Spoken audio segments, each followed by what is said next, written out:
या देवी सर्वभूतेषु विद्यारूपेणी संस्थिता नमस्तस्यै नमस्तस्यै नमस्तस्यै नमो नमः। कि माई ममता के मूरत हई अरे तब बाप दया के सागर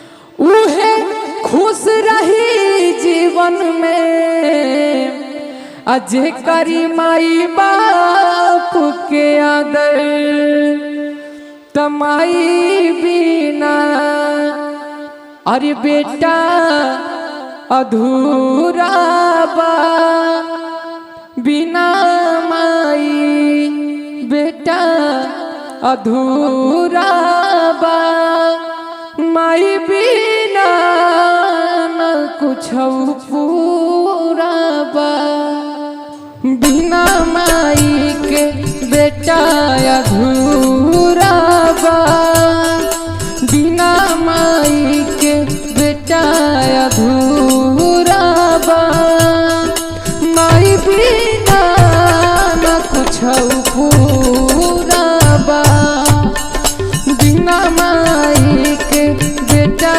अधूरा बा माई बिना न कुछ पूरा बा।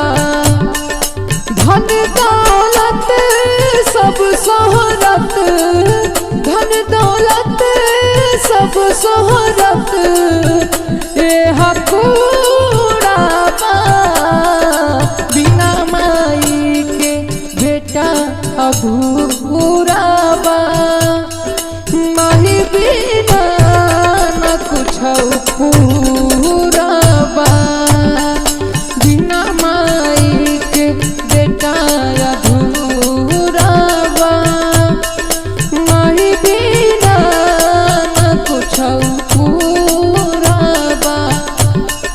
यह बतिया के चारों वेद कहे माई बेटा में नहीं भेद रहे।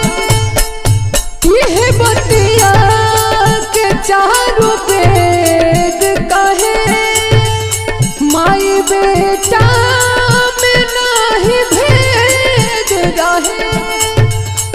माई बेटा में नहीं भेद रहे।